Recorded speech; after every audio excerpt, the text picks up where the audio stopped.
Baiklah, Assalamualaikum warahmatullahi wabarakatuh.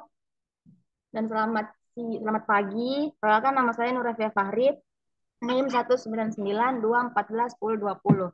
Baiklah, saya akan mempresentasikan tugas proposal saya yang berjudul Penerapan Akuntansi pada UMKM Toko Kue di Kelurahan Tamamaung. Bab 1, latar belakang. Dalam kurun waktu ini, semakin banyaknya usaha kecil dan menengah yang berkembang di tengah masyarakat. Begitupun studi tentang akuntansi yang tentunya menjadi wadah untuk membantu keberhasilan suatu usaha.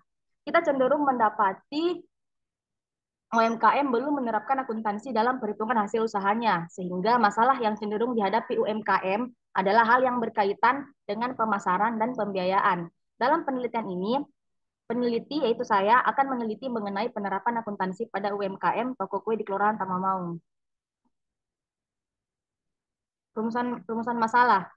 Satu, apakah penerapan akuntansi pada usaha toko kue di Kelurahan Tamamaung sudah sesuai dengan SAK EPAP? Nomor dua, apa kendala-kendala yang dialami oleh usaha toko kue di Kelurahan Tamamaung dalam menerapkan akuntansi? Tujuan penelitian untuk mengetahui apakah penerapan akuntansi pada usaha toko kue di Kelurahan Tamamaung sudah sesuai dengan SAK EPAP. Yang kedua, untuk mengetahui kendala-kendala yang dialami oleh usaha toko kue di Kelurahan Tamamaung dalam menerapkan akuntansi. Manfaat penelitian.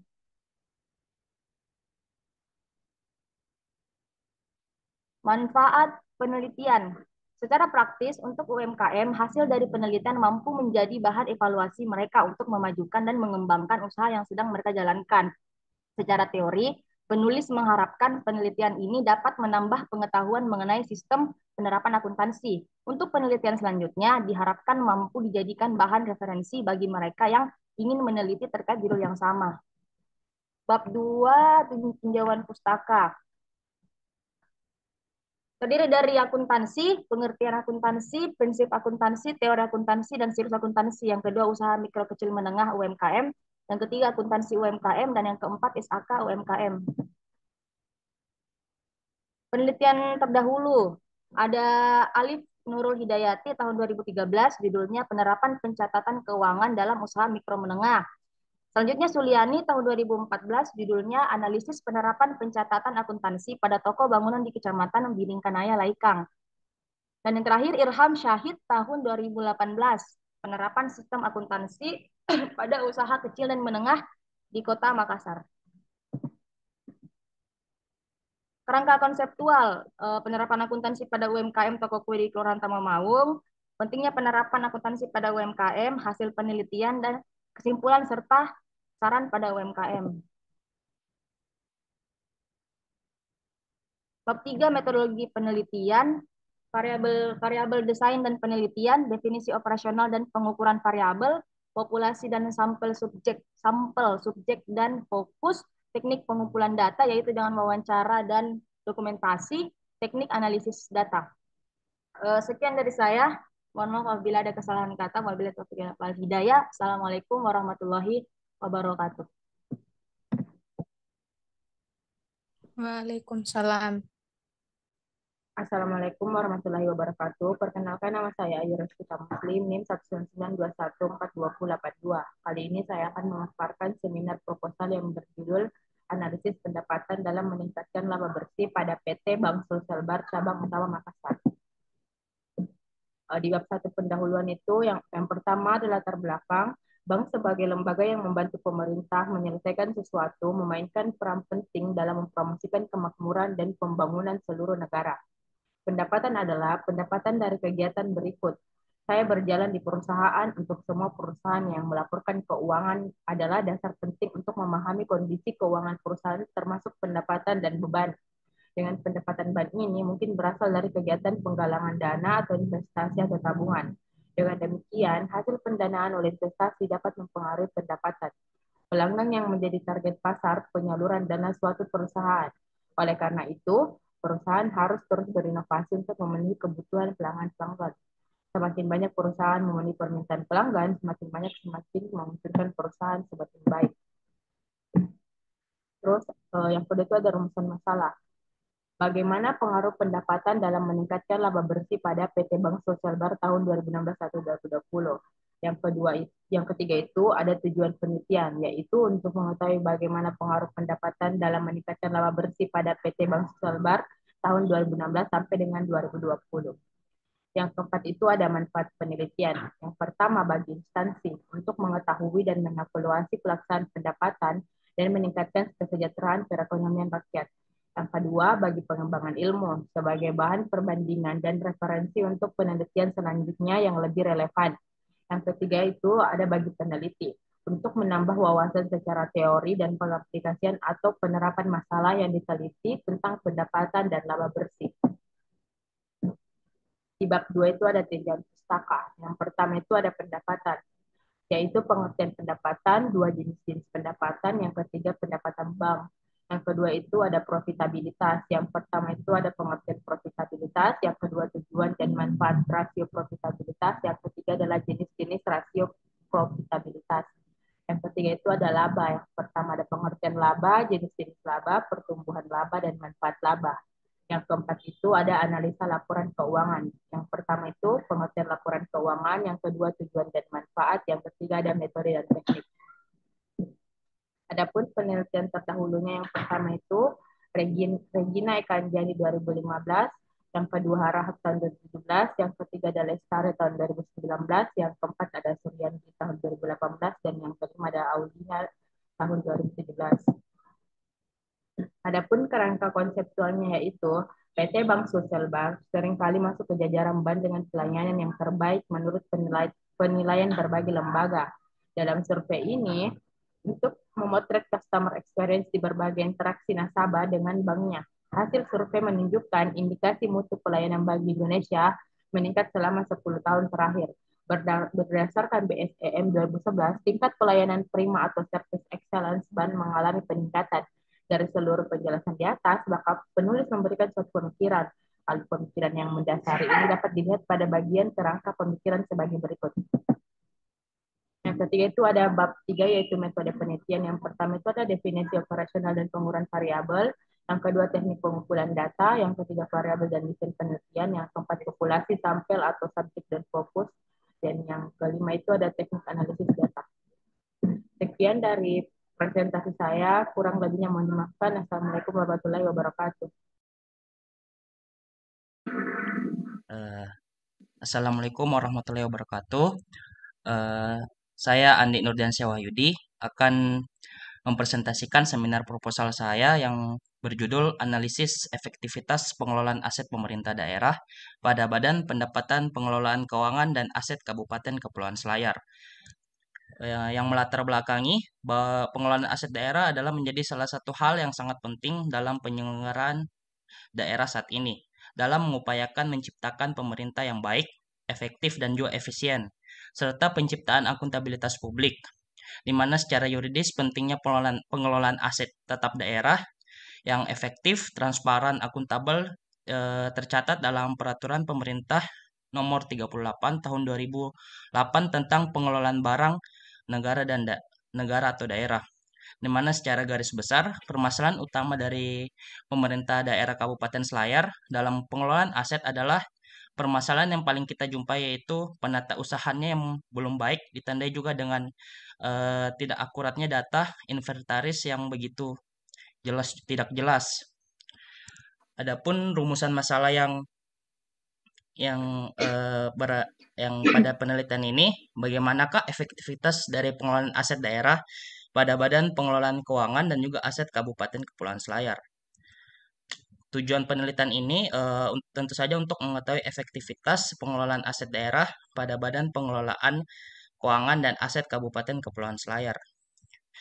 Untuk manfaat penelitiannya, ada manfaat teoritis dan manfaat praktis, di mana manfaat teoritisnya ini diharapkan bagi pemerintah daerah Kabupaten Kepulauan Selayar ini dapat menjadikan hasil penelitian ini sebagai referensi dalam menentukan kebijakan pengelolaan aset tetap daerah guna meningkatkan pendapatan asli daerah juga.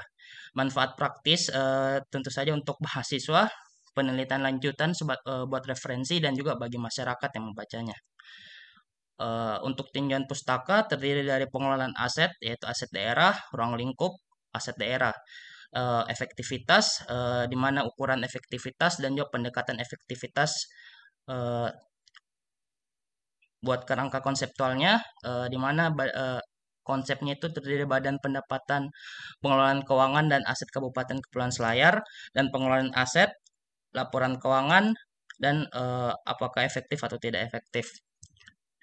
Untuk penelitian sebelumnya terdiri dari tiga, yaitu Syasih Hikmawati Tamsir dengan judul Analisis Pendapatan Asli Daerah pada Biro Pengelolaan Barang dan Aset Daerah, eh, Etsudo Ramadan Labasido dengan judul Analisis Pengelolaan Aset Tetap Daerah pada Dinas Pengelolaan Keuangan Aset Daerah.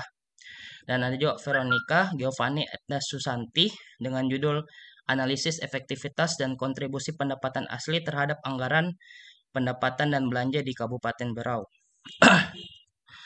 Untuk variabel dan desain penelitiannya, Badan Pendapatan Pengelolaan Keuangan dan Aset Kabupaten Kepulauan Selayar, pengelolaan aset, di mana pengelolaan aset daerah ini terdiri dari penata usahanya, pemanfaatan pelaksanaannya, dan menuju ke laporan keuangan. Teknik analisis datanya berupa rasio efektivitas dan juga rasio aktivitas. Habis itu kita akan menentukan hasil dan kesimpulannya. Untuk teknik pengumpulan datanya berupa observasi, wawancara, studi kepustakaan, dan dokumentasi. Untuk definisi dari operasional dan pengukuran variabelnya, eh, variabelnya itu merupakan variabelnya itu pengelolaan aset. Jadi definisi dari operasionalnya itu pengelolaan aset adalah sebuah proses terstruktur mengenai penggunaan dan pengembangan aset yang ada untuk mengembangkan aset ini yang didasarkan pada akuisisi, perhitungan, dan pemeliharaan berkeras dengan hemat dan efisien mungkin. Indikatornya ada 5: perencanaan, penyaluran, penata usahaan, pemanfaatan, dan pemeliharaan. Untuk populasi dan sampelnya berupa laporan keuangan, yaitu Badan Pendapatan Pengelolaan eh, Aset Daerah Kabupaten Kepulauan Selayar yang dijadikan sebagai landasan utama. Untuk sampelnya yaitu laporan berupa anggaran pendapatan dan belanja, pengelolaan keuangan dan aset Kabupaten Kepulauan Selayar pada tahun 2018, 19, 2020, dan 2021. Untuk teknik pengumpulan data berupa pengamatan langsung atau observasi, wawancara, studi kepustakaan, dan dokumentasi. Teknik analisis data yaitu berupa analisis kualitatif dengan menggunakan analisis rasio-rasio keuangan yang berupa efektivitas dan aktivitas. Sekian dan terima kasih. Assalamualaikum warahmatullahi wabarakatuh. Saya Andisha Nafisa dengan nomor induk mahasiswa 19921420093. Saya akan membawakan materi saya, yaitu pengaruh sistem pengendalian intern dan good corporate governance terhadap kualitas laporan keuangan pada PT Haji Kala Toyota. Selanjutnya,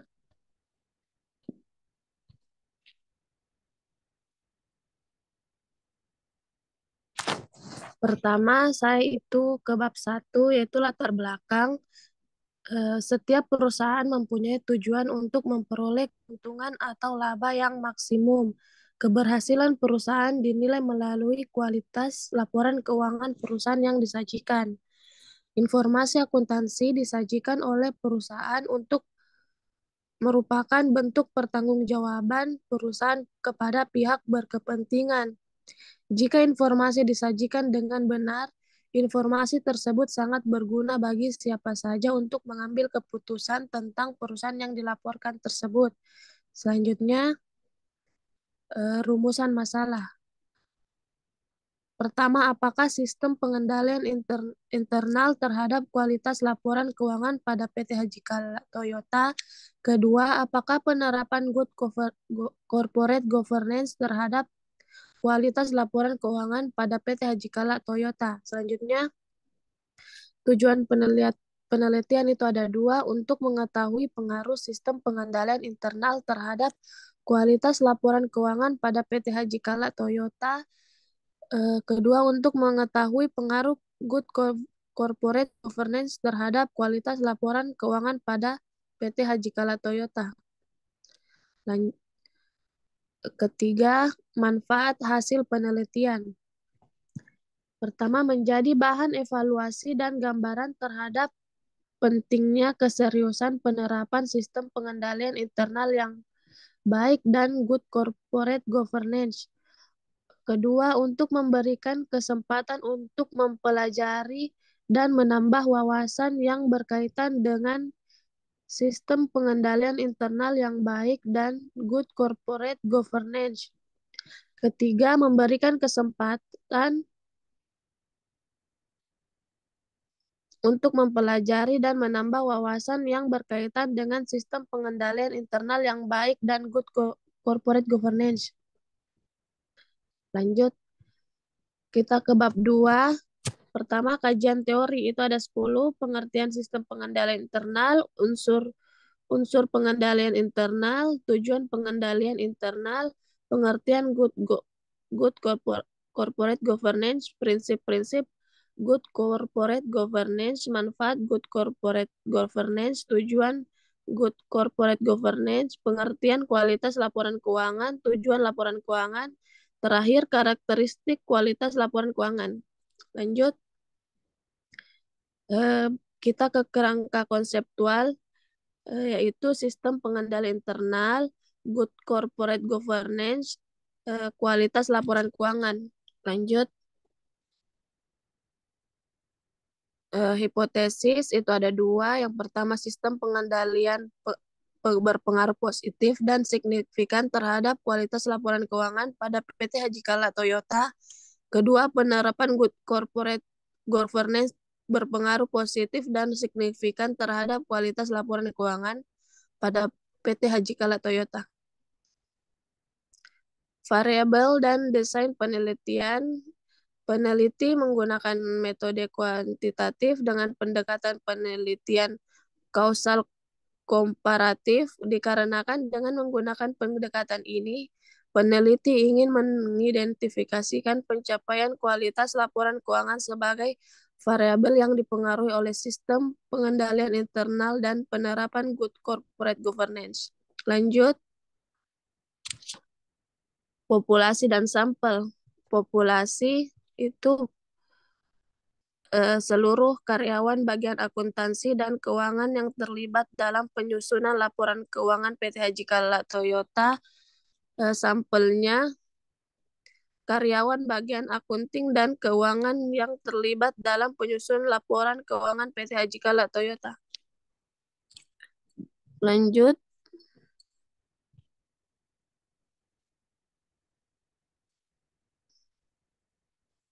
lanjut.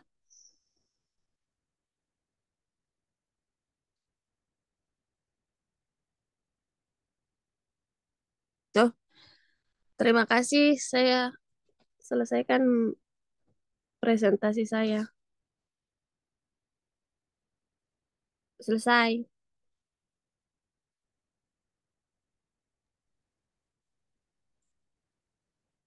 Sudah, Mi. Gantian.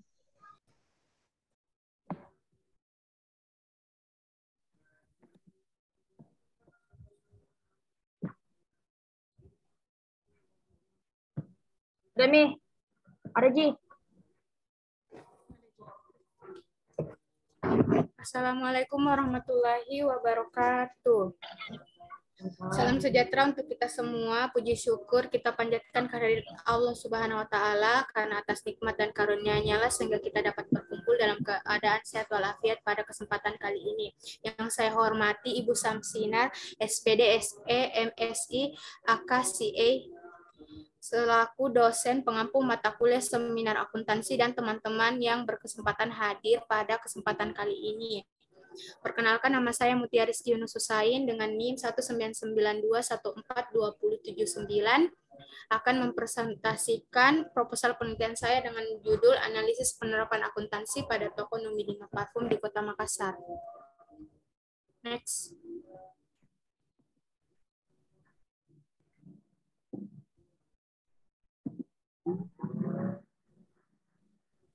Latar belakang, perusahaan atau pengusaha kecil memandang bahwa proses akuntansi tidak terlalu penting untuk diterapkan, sehingga pengelolaan laporan keuangan di dalam perusahaan terkesan apa adanya. Hal tersebut akan berdampak pada keberhasilan pengelolaan usaha kecil menjadi berantakan dan akan menyulitkan manajer dalam mengontrol tentang informasi akuntansinya. Hal terpenting bagi pengelola usaha kecil adalah bagaimana menghasilkan laba yang banyak tanpa repot menerapkan akuntansi. Penelitian ini juga dilakukan oleh Musmini tahun 2013 yang berjudul Sistem Informasi Akuntansi Pendukung Pemberdayaan Pemilik Usaha Kecil di Restoran Taliwang Singaraja.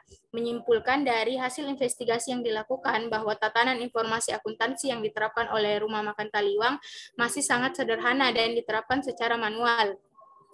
Sehubungan dengan kondisi tersebut, maka pada tanggal 17 Juli 2009, Ikatan Akuntansi Indonesia melalui Dewan Standar Akuntansi Keuangan menerbitkan Standar Akuntansi Keuangan Entitas Tanpa Akuntabilitas Publik sebagai pedoman bagi entitas sesuai standar. Berdasarkan penelitian sebelumnya dan latar belakang yang dihadapi, maka peneliti tertarik untuk menguji kembali dan melakukan penelitian dengan mengambil judul Analisis Penerapan Akuntansi pada Toko Numidima Parfum di Kota Makassar.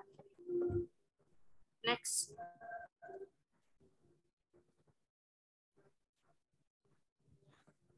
Berdasarkan latar belakang yang dihadapi, maka rumusan masalah pada penelitian ini adalah apakah penerapan akuntansi pada toko Numidima Parfum di Kota Makassar sudah sesuai dengan standar akuntansi keuangan. Berdasarkan rumusan masalah, adapun tujuan penelitian yang ingin dicapai adalah untuk mengetahui apakah penerapan akuntansi pada toko Numidima Parfum sudah memenuhi sub-etap. Next.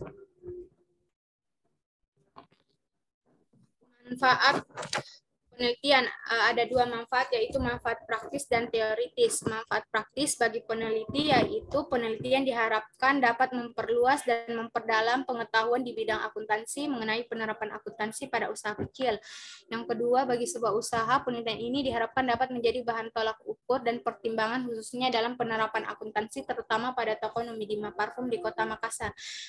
Yang ketiga, bagi akademisi, yaitu diharapkan dapat memberi kontribusi bagi pengembangan ilmu akuntansi, terutama yang berkaitan dengan penerapan akuntansi pada sebuah usaha kecil. Manfaat teoritis, diharapkan penelitian ini bisa menambah wawasan dan ilmu pengetahuan berkaitan dengan penerapan akuntansi pada usaha kecil, serta penelitian ini diharapkan dapat dijadikan sebagai bahan referensi dalam pengembangan penelitian selanjutnya. Next.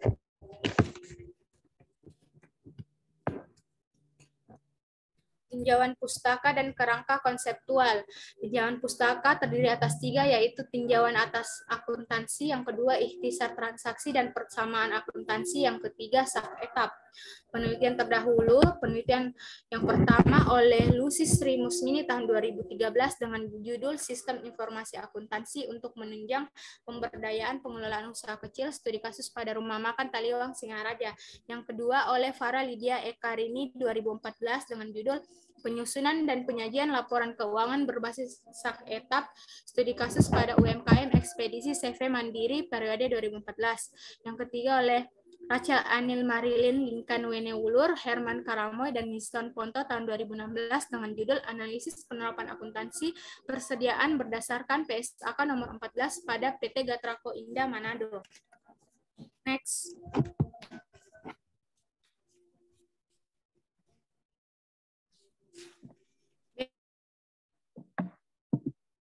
Kerangka konseptual. Yang pertama, toko Numidima Parfum di Kota Makassar, kemudian penerapan akuntansi berdasarkan sak-etap sebagai variabel X dan laporan keuangan sebagai variabel Y. Next.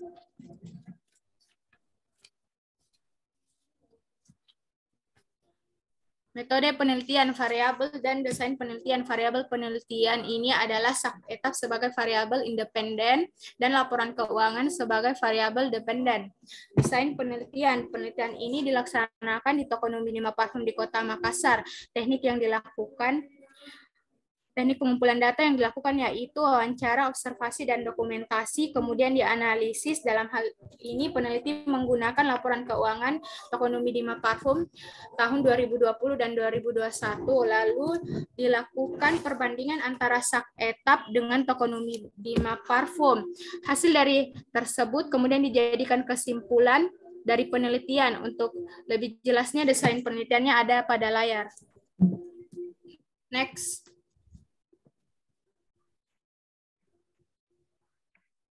B. Definisi operasional dan pengukuran variabel. Yang pertama, ada sak etap yang merupakan sak yang berdiri sendiri dan tidak mengacu pada sak umum. Sebagian besar menggunakan konsep biaya historis mengatur transaksi yang dilakukan oleh etap. Bentuk pengaturan yang lebih sederhana dalam hal perlakuan akuntansi dan relatif tidak berubah selama beberapa tahun. Yang kedua, laporan keuangan adalah dokumen penting berisi catatan keuangan perusahaan baik transaksi maupun kas. C. Populasi dan sampel. Populasi yang digunakan dalam penelitian ini adalah dokumen-dokumen yang terkait dengan penerapan akuntansi pada Tokonomi Dima Parfum di Kota Makassar. Yang kedua, sampel. Sampel yang digunakan dalam penelitian ini adalah laporan keuangan tahun 2020 dan 2021. Next.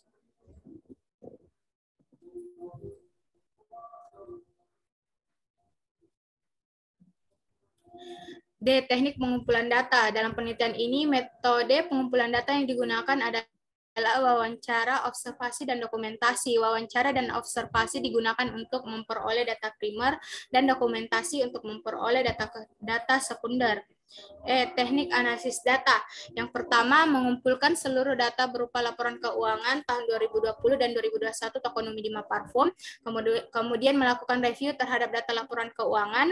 Yang ketiga, mengolah data keuangan dengan cara menghitung pencatatan data keuangan, kemudian melakukan perbandingan sak etap dengan Tokonomi Dima Parfum di Kota Makassar. Sekian presentasi proposal saya, kurang dan lebihnya mohon dimaafkan. Wabillahi taufiq wal hidayah. Wassalamualaikum warahmatullahi wabarakatuh.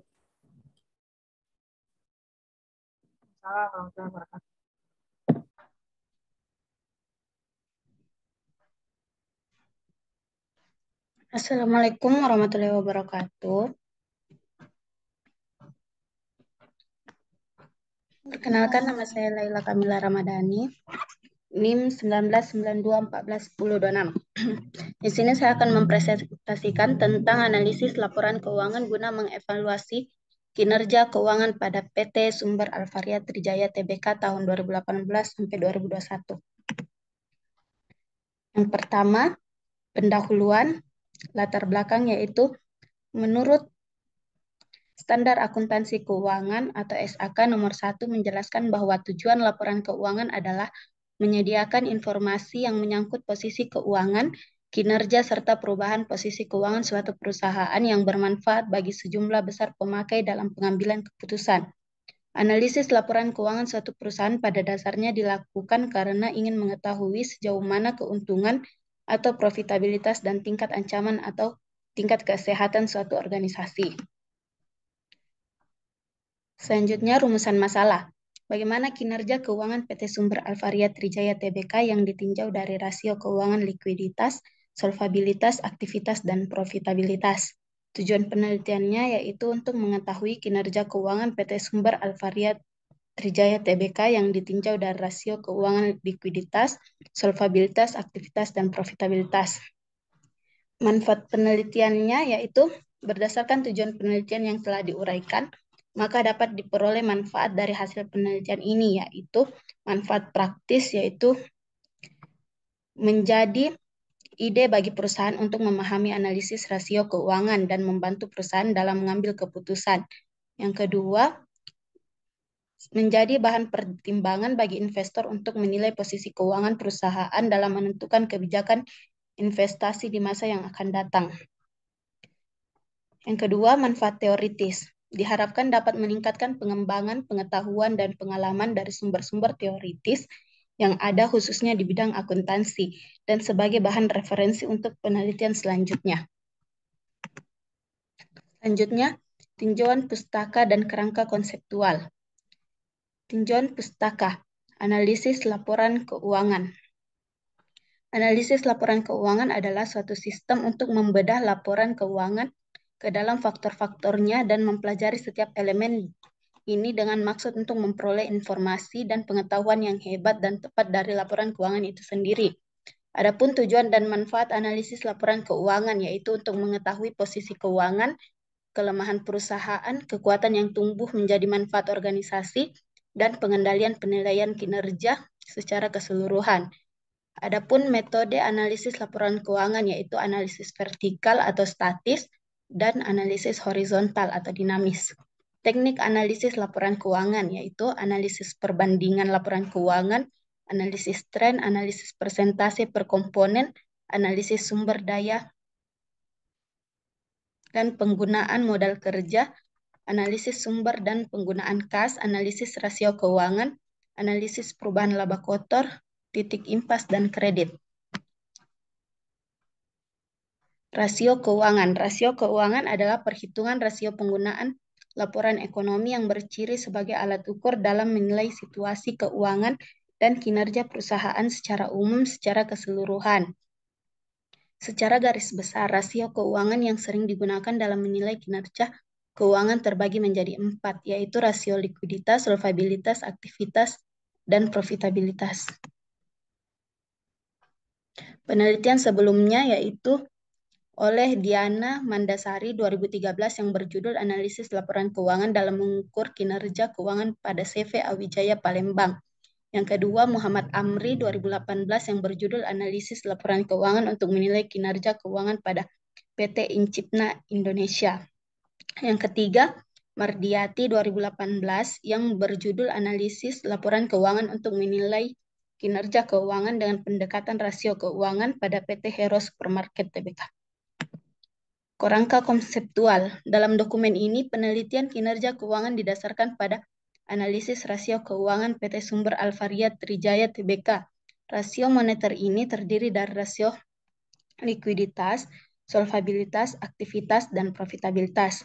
Oleh karena itu, peneliti membutuhkan statistik dalam laporan ekonomi PT Sumber Alvaria Trijaya Tbk. Analisis informasi menggunakan teknik analisis rasio keuangan. Berikut adalah bagan dari kerangka konseptual. Selanjutnya, hipotesis yang saya gunakan di sini yaitu diduga terjadi penyesuaian kinerja keuangan perusahaan setiap tahun sesuai dengan rasio keuangan di PT Sumber Alvaria Trijaya Tbk. Yang ketiga, metode penelitian. Variabel dan desain penelitian. Variabel penelitian adalah evaluasi laporan ekonomi dalam mengukur kinerja ekonomi dengan menggunakan rasio likuiditas, solvabilitas, aktivitas, dan profitabilitas. Desain penelitiannya yaitu jenis penelitian yang digunakan adalah penelitian deskriptif atau penelitian yang bertujuan untuk mengetahui kinerja keuangan PT Sumber Alvaria Trijaya menggunakan metode rasio keuangan. Berikut adalah bagan dari desain penelitian. Lanjut, definisi operasional dan pengukuran variabel. Analisis laporan keuangan untuk mengukur kinerja secara keseluruhan berarti kemampuan perusahaan untuk mengendalikan dan mengelola sumber-sumbernya untuk mencapai tujuan. Populasi dan sampel atau subjek dan fokus. Populasi dalam penelitian ini terdiri dari laporan keuangan bagian neraca dan laporan keuangan bagian laba rugi. PT Sumber Alvaria Trijaya Tbk untuk 2018 sampai dengan 2021.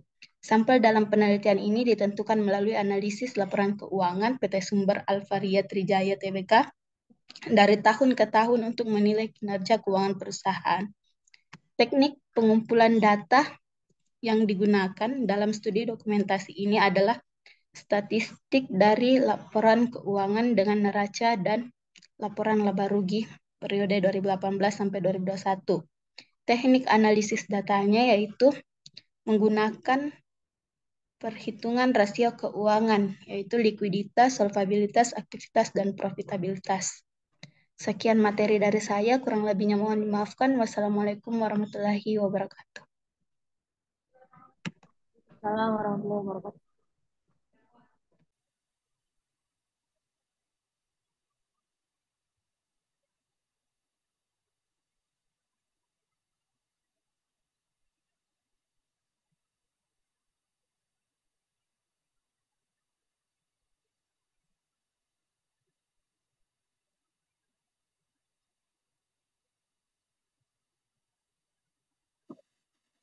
Assalamualaikum warahmatullahi wabarakatuh. Terima kasih atas kesempatan yang telah diberikan.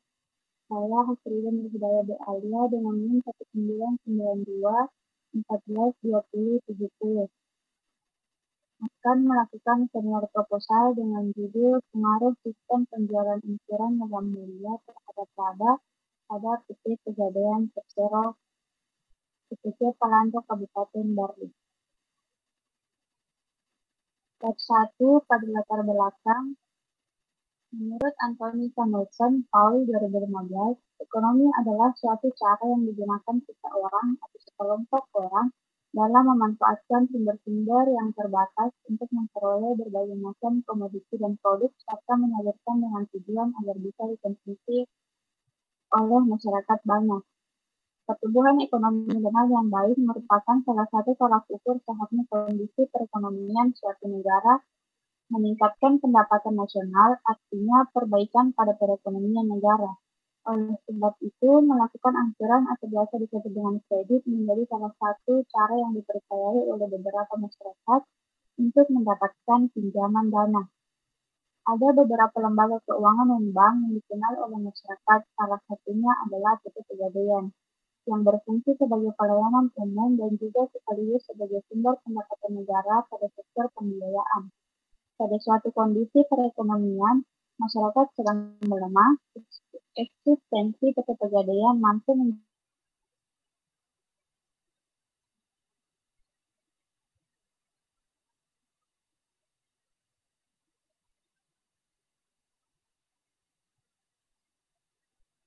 data awal, yaitu pada tahun 2019, penjualan angsuran logam mulia sebesar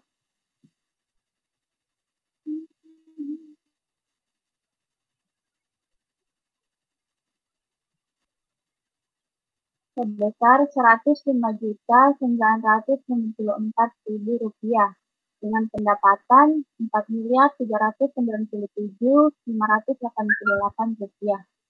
Kemudian pada tahun 2020,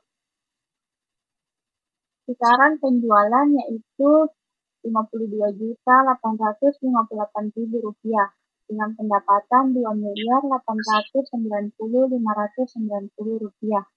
Kemudian pada 2021 yaitu Rp65.545.000 dengan pendapatan Rp3.990.325.000.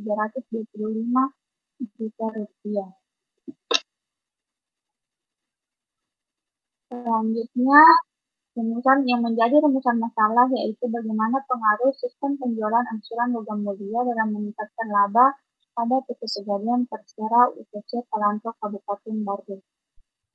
Dengan tujuan penelitian untuk mengetahui pengaruh penerapan sistem penjualan angsuran logam mulia terhadap laba pada PT Pegadaian Persero IPC Palangka Kabupaten Barbit. Adapun manfaat praktis dan manfaat teoritis, yaitu manfaat praktis yang pertama bagi perusahaan. Penelitian ini dapat dijadikan bahan evaluasi terhadap sistem penjualan angsuran logam mulia dan pengaruhnya terhadap laba pada PT Pegadaian Persero IPC Palangka Kabupaten Barbit. Yang kedua, untuk mahasiswa sebagai bahan referensi dalam memperoleh materi, mengerjakan tugas dan membuat skripsi sejenisnya, sehingga mahasiswa bisa mengenal lebih dalam lagi tentang penerapan sistem penjualan angsuran logam mulia dan pengaruhnya terhadap laba pada PT Pegadaian Persero IPC Palangka Kabupaten Barbit. Dan yang ketiga, bagi peneliti untuk menambah pengetahuan dan pemahaman baru yang lebih luas mengenai bagaimana penerapan sistem penjualan angsuran logam mulia dan pengaruhnya terhadap laba serta mengembangkan kreativitas dalam memecahkan masalah ilmiah. Kemudian manfaat teoritis yaitu penelitian ini dapat dijadikan sebagai referensi dan pertimbangan untuk kegiatan penelitian berikutnya terkait dengan judul penelitian. Selanjutnya bab 2 pada tinjauan pustaka terdapat 3 poin. Yang pertama pada penjualan, pengertian penjualan, faktor-faktor yang mempengaruhi penjualan, tujuan penjualan, jenis penjualan dan bentuk-bentuk penjualan. Pada poin kedua, logam mulia terdiri dari pengertian logam mulia, keuntungan dan kelebihan logam mulia, dan ketiga resiko logam mulia. Poin ketiga terdiri dari pengertian laba, unsur-unsur laba, jenis-jenis laba, tujuan pertumbuhan laba, manfaat pertumbuhan laba, dan faktor-faktor yang mempengaruhi laba. Pada penelitian terdahulu, terdapat 3 peneliti. Yang pertama yaitu Arna Safitri pada tahun 2015 dengan judul Pengaruh Penjualan Produk Logam Mulia Terhadap Peningkatan Pendapatan Pegadaian Syariah Cabang Cinere. Dengan hasil penelitian, pendapatan pegadaian mengalami kenaikan yang signifikan dari tahun ke tahun, terhitung dari awal memasarkan produk logam mulia sejak tahun 2008 sampai dengan 2010. Kedua, Andi Eka Nurhatimah pada tahun 2015 dengan judul Analisis Sistem Penjualan Angsuran Logam Mulia dan Pengaruhnya Terhadap Laba pada PT Pegadaian Persero Cabang Maros Makassar. Dengan hasil penelitian, penjualan logam mulia dari tahun ke tahun mengalami peningkatan dan sangat berpengaruh memberi dampak positif peningkatan terhadap laba pada PT Pegadaian Persero Cabang Maros Makassar. Yang ketiga, pengaruh penjualan produk mulia terhadap peningkatan pendapatan di PT Pegadaian Persero Cabang Syariah halaman bolak dengan peneliti Normawati Matondang pada tahun 2017. Dengan hasil penelitian, penjualan produk mulia memiliki pengaruh yang signifikan terhadap peningkatan pendapatan di PT Pegadaian Persero Cabang Syariah halaman bolak. Selanjutnya, kerangka konseptual. Pada kerangka konseptual terdapat yang pertama PT Pegadaian Persero Cabang Salandro Kabupaten Baru, kemudian manajemen keuangan, lalu beralih ke laporan keuangan. Pada laporan keuangan terbagi menjadi 2, yaitu penjualan angsuran logam mulia dan investasi logam mulia, kemudian merangkak ke laba usaha. Pada hipotesis dalam penelitian ini yaitu X, penjualan angsuran logam mulia, kemudian menuju ke variabel Y yang merupakan pendapatan pegadaian. Hipotesis pertama yaitu H0, tidak terdapat pengaruh yang positif antara penjualan angsuran logam mulia terhadap laba pada PT Pegadaian Persero Salandro Kabupaten Baru. Kemudian hipotesis kedua, H1, terdapat pengaruh yang positif antara penjualan angsuran logam mulia terhadap laba pada PT Pegadaian Persero Salandro Kabupaten Baru. Pada variabel penelitian dan desain penelitian, bab 3. Variabel bebas yaitu adalah variabel yang mempengaruhi yang disebut variabel X. Variabel X di sini merupakan penjualan angsuran logam mulia dan variabel Y-nya atau variabel terikat yaitu laba PT Pegadaian Persero Salandro Kabupaten Baru. Selanjutnya definisi operasional. Pada variabel X, sistem penjualan angsuran logam mulia adalah penjualan logam mulia yang pembayarannya dilakukan secara berangsur, di mana barang akan diserahkan kepada pembeli apabila telah melakukan pelunasan. Selanjutnya, variabel Y. Laba adalah penghasilan bersih atau net income atau imbalan dari aktivitas perusahaan, mulai dari proses produksi hingga pemasaran yang sudah dikurangi dengan biaya kegiatan operasi perusahaan. Selanjutnya, populasi dan sampel. Populasi pada penelitian ini adalah laporan keuangan dari laporan penjualan PT Pegadaian Persero Salandro Kabupaten Baru. Kemudian sampelnya adalah laporan rekap angsuran penjualan mulia PT Pegadaian Persero Salandro Kabupaten Baru dengan jumlah data sebanyak 3 tahun dari tahun 2019 sampai dengan 2021. Adapun teknik pengumpulan datanya yaitu observasi, wawancara, dan dokumentasi. Teknik analisis data yang digunakan ada 2, yaitu teknik analisis secara deskriptif, yang merupakan metode statistik yang berusaha menjelaskan atau menggambarkan berbagai karakteristik data, seperti berapa rata-ratanya, seberapa jauh data-data bervariasi, berapa standar deviasi, nilai maksimum dan minimum data. Selanjutnya, analisis regresi sederhana, yang merupakan suatu analisis yang bertujuan untuk menunjukkan hubungan matematis antara variabel respons dan variabel penjelas. Analisis regresi sederhana merupakan suatu teknik yang digunakan untuk membangun suatu persamaan yang menghubungkan antara variabel bebas atau X dengan variabel tidak bebas yaitu Y, dan sekaligus untuk menentukan nilai ramalan atau dugaan. Analisis regresi digunakan untuk mengetahui bagaimana pengaruh variabel independen produk penjualan insuran logam mulia terhadap variabel dependen peningkatan laba pada PT Jalan Persero di Kalandro Kabupaten Badung. Sekian dan terima kasih. Kurang lebihnya mohon dimaafkan. Assalamualaikum warahmatullahi wabarakatuh. Bismillahirrahmanirrahim. Assalamualaikum warahmatullahi wabarakatuh. Perkenalkan, nama saya Muhammad Fatur Rahman. Pada kesempatan kali ini saya akan mempresentasikan tugas proposal saya yang berjudul Analisis Pengaruh Literasi Keuangan Terhadap Pelaku Usaha Mikro Kecil Menengah UMKM di Kota Makassar.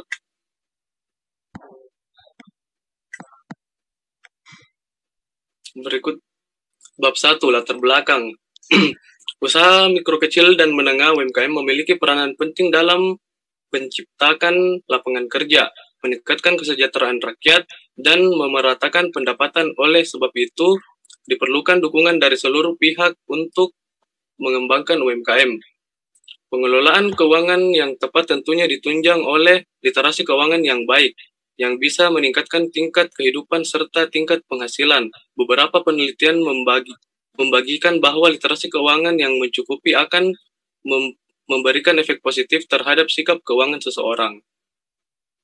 Dalam penelitian ini, selain melihat bagaimanakah peran produk lembaga keuangan terhadap literasi keuangan pelaku UMKM di Kota Makassar, khususnya pedagang pasar sentral, penelitian juga melihat dari ciri pelaku UMKM seperti jenis kelamin, tingkat pendidikan, serta pendapatan, sesuai dengan faktor-faktor yang diteliti oleh peneliti sebelumnya.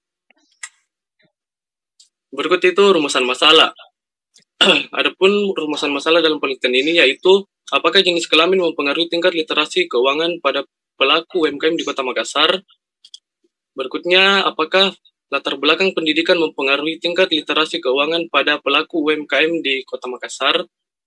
Dan apakah jumlah pendapatan mempengaruhi tingkat literasi keuangan pada pelaku UMKM di Kota Makassar. Berikut itu tujuan penelitian. Adapun tujuan dari penelitian ini mengenai tingkat literasi keuangan terhadap pelaku UMKM di Kota Makassar. Di antaranya itu untuk mengetahui jenis kelamin, apakah jenis kelamin mempengaruhi tingkat literasi keuangan pada pelaku UMKM di Kota Makassar. Berikutnya untuk mengetahui apakah latar belakang pendidikan mempengaruhi tingkat literasi keuangan pada pelaku UMKM di Kota Makassar, dan untuk mengetahui apakah jumlah pendapatan mempengaruhi tingkat literasi keuangan pada pelaku UMKM di Kota Makassar. Berikut itu manfaat penelitian. Penelitian ini diharapkan dapat memberi manfaat bagi pelaku UMKM sebagai evaluasi dan solusi untuk meningkatkan pemahaman akan keuangan dan penggunaan produk-produk lembaga keuangan. Dan pemerintah dan perbankan dapat digunakan sebagai bahas referensi untuk merumuskan strategi dalam meningkatkan pemahaman literasi keuangan dan produk-produk lembaga keuangan bagi pelaku UMKM pasar sentral di Kota Makassar. Berikut itu bab 2, tinjauan pustaka, yang memiliki beberapa poin. Poin pertama itu literasi keuangan, yang mencakup definisi literasi keuangan, aspek-aspek literasi keuangan, klasifikasi literasi keuangan, dan faktor-faktor literasi keuangan. Poin yang berikutnya itu UMKM, yang mencakup definisi UMKM dan karakteristik UMKM. Berikutnya penelitian terdahulu. Dalam penelitian ini memiliki penelitian terdahulu, yaitu Laili tahun 2013 dalam penelitiannya yang berjudul Pengaruh Literasi Keuangan Terhadap Perilaku Mahasiswa dalam Mengelola Keuangan. Berikutnya Medari dan Kewal tahun 2013 mengadakan penelitian yang mengenai literasi keuangan di kalangan mahasiswa dengan judul Tingkat Literasi Keuangan di Kalangan Mahasiswa STIMUSI.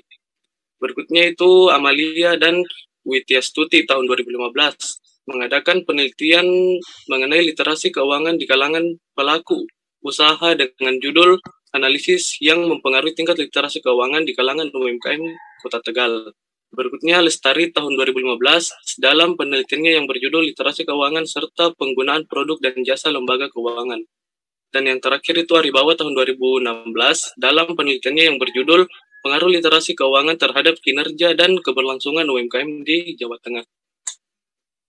Berikutnya, kerangka konseptual. Di sini kita bisa lihat jenis kelamin, pendidikan, dan pendapatan itu sebagai variabel independen yang disimbolkan sebagai X, dan literasi keuangan sebagai variabel dependen yang disimbolkan sebagai Y. Berikut hipotesis penelitian. Berdasarkan tinjauan pustaka dan kajian terhadap penelitian terdahulu yang relevan, maka hipotesis yang akan diujikan kebenarannya secara empiris adalah diduga jenis kelamin mempengaruhi tingkat literasi keuangan pada pelaku UMKM di Kota Makassar. Berikutnya itu diduga latar belakang pendidikan mempengaruhi tingkat literasi keuangan pada pelaku UMKM di Kota Makassar, dan diduga jumlah pendapatan mempengaruhi tingkat literasi keuangan pada pelaku UMKM di Kota Makassar. Berikutnya itu bab 3 metode penelitian. Yang pertama itu populasi dan sampel. Populasi dalam penelitian ini adalah pelaku UMKM yang berada di pasar sentral Kota Makassar. Adapun karakteristik responden yang menjadi objek penelitian yaitu para pedagang yang telah memiliki sertifikat perizinan resmi berdagang di pasar tersebut. Jumlah populasi dalam penelitian ini ialah 1.800 pedagang pasar sentral yang bersertifikat dengan jenis usaha yang berbeda-beda. Berikutnya itu sampel. Sampel dalam penelitian ini ialah beberapa dari pelaku UMKM pasar sentral yang diambil menggunakan teknik simple random sampling. Teknik simple random sampling adalah teknik yang sederhana dengan pengambilan anggota sampel dari populasi dilakukan secara acak tanpa memperhatikan strata yang ada dalam populasi. Jumlah sampel pada penelitian ini ialah sebanyak 75 pelaku UMKM di pasar sentral Makassar dari 1.800 pedagang yang memiliki izin bersertifikat. Berikut itu teknik pengumpulan data.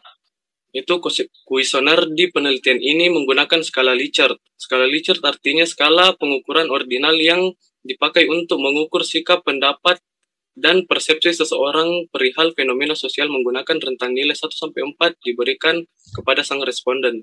Berikutnya itu rancangan analisis data yang mencakup beberapa poin. Yang pertama, uji instrumen, berikutnya uji asumsi klasik, dan uji hipotesis. Baiklah, sekian dari saya. Kurang lebihnya mohon dimaafkan. Assalamualaikum warahmatullahi wabarakatuh.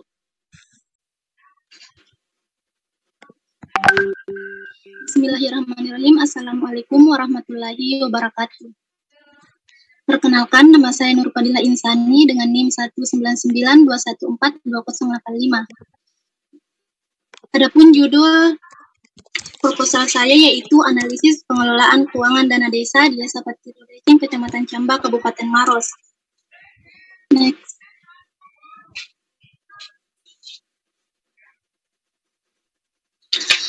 Adapun yang melatar belakangi yaitu desa sebagai pemerintahan yang bersentuhan langsung dengan masyarakat menjadi fokus utama dalam pembangunan pemerintah.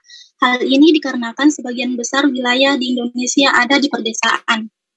Desa memiliki kewenangan untuk mengatur dan mengurus masyarakat setempat sesuai kondisi sosial dan budaya, termasuk dalam pengaturan keuangan. Penyelenggaraan pemerintah diharapkan dapat mendorong peningkatan kapasitas dan kemandirian melalui partisipasi masyarakat dalam memanfaatkan sumber daya untuk mencapai kesejahteraan masyarakat.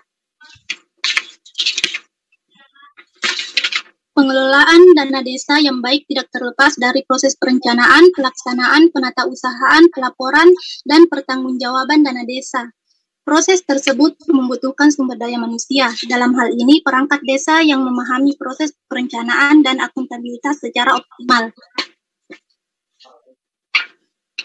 Berdasarkan observasi di Desa Patiro Deceng, Kecamatan Camba, Kabupaten Maros, ditemukan fakta tentang bagaimana pengelolaan keuangan dana desa, yaitu yang pertama, ada beberapa program yang realisasi anggarannya lebih besar daripada rencana anggaran. Kedua, terlambatnya transfer dana dari pusat sehingga mempengaruhi keterlambatan pelaksanaan. Bendahara seringkali terlambat melakukan buku. Oleh karena itu, penyampaian kepada kepala desa itu terlambat.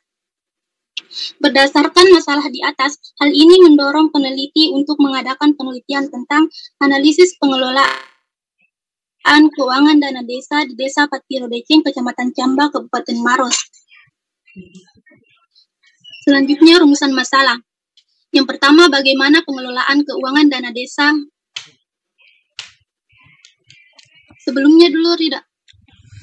Yang pertama, bagaimana pengelolaan keuangan dana desa di Desa Patiro Deceng, Kecamatan Camba, Kabupaten Maros.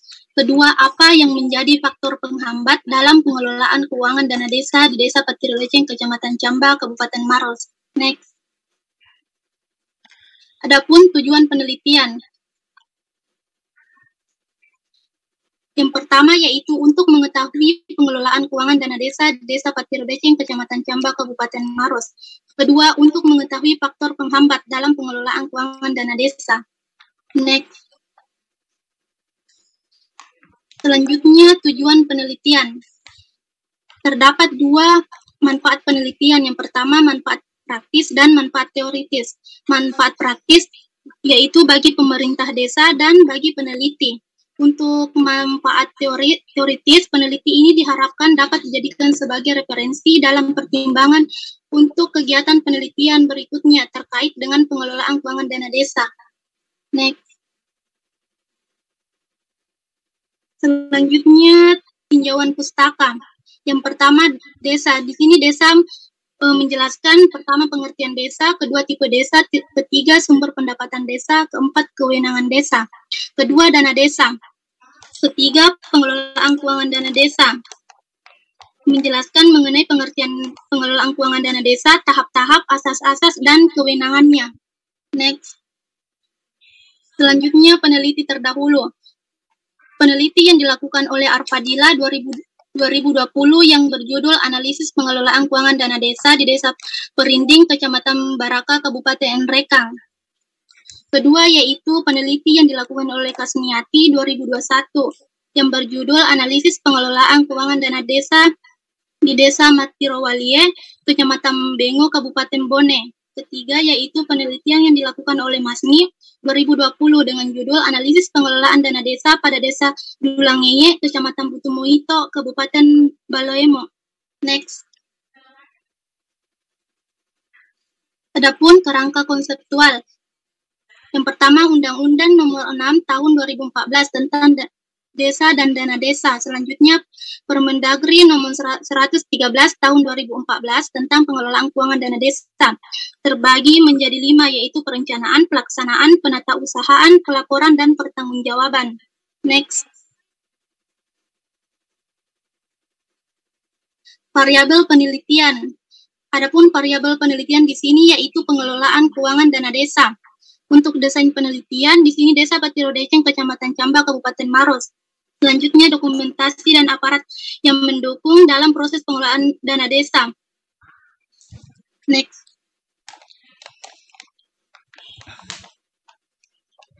Definisi operasional berdasarkan Peraturan Menteri Dalam Negeri Nomor 113 Tahun 2014 tentang pengelolaan keuangan dana desa.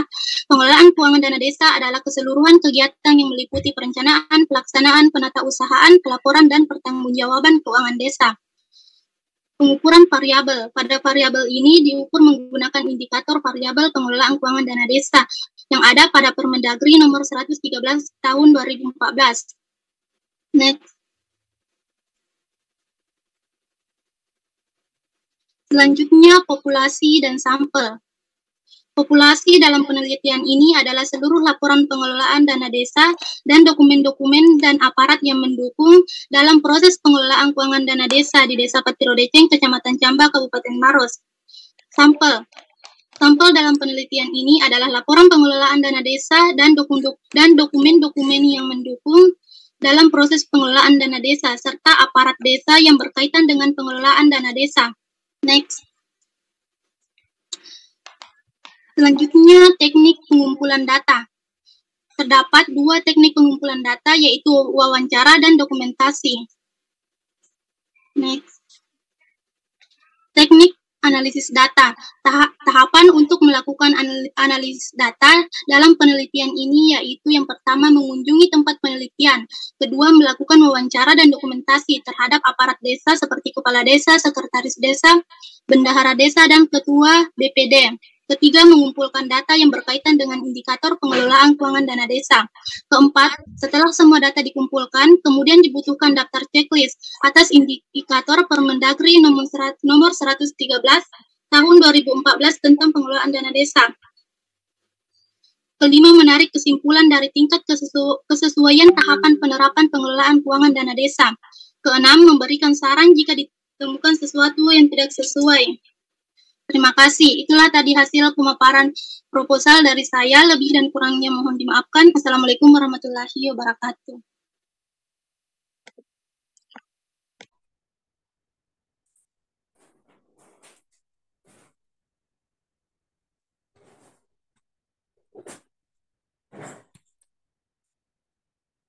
Assalamualaikum warahmatullahi wabarakatuh. Perkenalkan, nama saya Sri Wahyuni, NIM 19921422068. Akan mempresentasikan hasil proposal saya dengan judul pengaruh kepemilikan manajerial dan kepemilikan institusional terhadap kebijakan hutang pada perusahaan non-keuangan yang terdaftar di Bursa Efek Indonesia. Latar belakang bagi perusahaan untuk mempertahankan eksistensinya dalam melakukan kegiatan operasional, tentu perusahaan harus mempunyai sumber dana.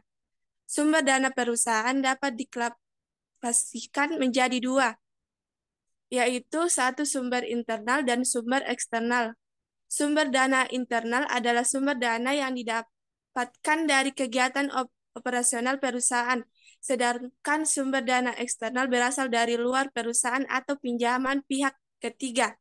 Utang adalah pengorbanan manfaat ekonomi di masa yang akan datang yang mungkin terjadi akibat kewajiban suatu badan usaha masa kini untuk mentransfer aktiva atau menyediakan jasa pada badan usaha lain di masa yang akan datang sebagai akibat transaksi atau kejadian di masa lalu. Baridwan 2004. Tujuan utama perusahaan yaitu untuk meningkatkan nilai perusahaan melalui peningkatan kemakmuran pemilikan atau para pemegang saham. Untuk mencapai tujuan tersebut, manajemen diberikan kepercayaan oleh para pemegang saham untuk mengelola suatu perusahaan. Rumusan masalah.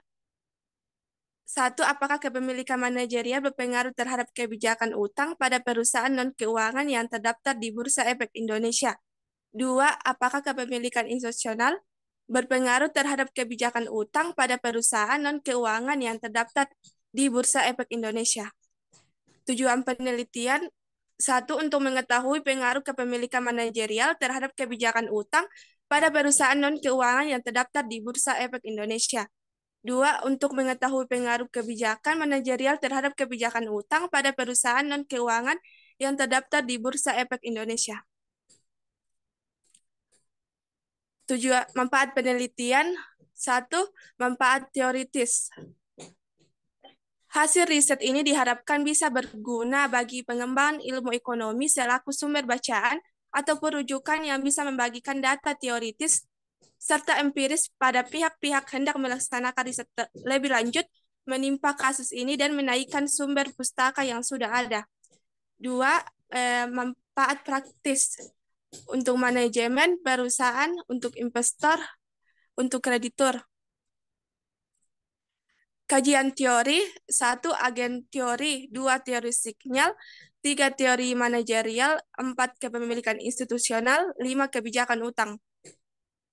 Penelitian terdahulu. Terdapat 3 penelitian terdahulu. 1. Eni Kusamawati dan Edi Setiawan pada tahun 2019 dengan judul Pengaruh Manajerial, Kepemilikan Institusional, Pertumbuhan Perusahaan, Likuiditas, dan Portabilitas pada Nilai Perusahaan. 2. Lihardi Stepanus Lamapau pada tahun 2020 dengan judul Pengaruh Kepemilikan Manajerial dan Ukuran Perusahaan terhadap Kebijakan Utang. 3. Lina Harapa 2019 dengan judul Analisis Dampak Kepemilikan Manajerial, Kelembagaan Kepemilikan, Ukuran Perusahaan, Lembaga Portabilitas, dan Pertumbuhan Penjualan menuju Manajemen Laba di Perusahaan Manufaktur tercatat di BI periode 2015 sampai 2019. Kerangka pemikiran. Kerangka kepemilikan manajerial X1, kepemilikan institusional X2, kebijakan utang Y. Jenis penelitian. Jenis penelitian yang digunakan dalam penelitian ini adalah metode kuantitatif yang termasuk dalam penelitian eksplanatori. Definisi operasional. 1. Variabel terikat. Variabel terikat sebagai variabel Y. Variabel terikat yang digunakan untuk penelitian ini adalah kebijakan utang. 2. Variabel bebas. Variabel bebas sebagai variabel X. Variabel bebas yang digunakan dalam penelitian ini adalah kepemilikan manajerial dan kepemilikan institusional. Populasi dan sampel. Populasi dalam penelitian ini adalah seluruh perusahaan non-keuangan yang terdaftar di Bursa Efek Indonesia. Sampel, pengambilan sampel dilakukan dengan menggunakan metode purposive sampling, artinya sampel dipilih dengan karakteristik tertentu disesuaikan dengan tujuan penelitian atau masalah penelitian yang dikembangkan. Adapun kriteria yang digunakan dalam penelitian ini adalah perusahaan non-keuangan yang terdaftar di Bursa Efek Indonesia. 1. Perusahaan non-keuangan yang tidak menerbitkan laporan keuangan. 2. Perusahaan non-keuangan yang menunjukkan ekuitas negatif. 3. Perusahaan non-keuangan yang meminta permohonan penundaan kewajiban pembayaran utang. Teknik analisis data. Teknik 1. Analisis data deskriptif. Analisis data deskriptif kuantitatif adalah analisis yang digunakan untuk menganalisis data dengan cara menggambarkan atau mendeskripsikan data yang telah dikumpulkan. Analisis ini bertujuan untuk menggambarkan karakteristik dan sebuah sampel atau populasi yang diamati dan dapat digambarkan lewat tabel dan gambar. 2. Uji asumsi klasik. Tahapan analisis awal untuk menguji model yang digunakan adalah penelitian ini adalah melakukan langkah-langkah sebagai berikut. 1. Uji normalitasis. 2. Uji multikolonalitasis. 3. Uji heterositasis. Sekian dari presentasi saya. Assalamualaikum warahmatullahi wabarakatuh.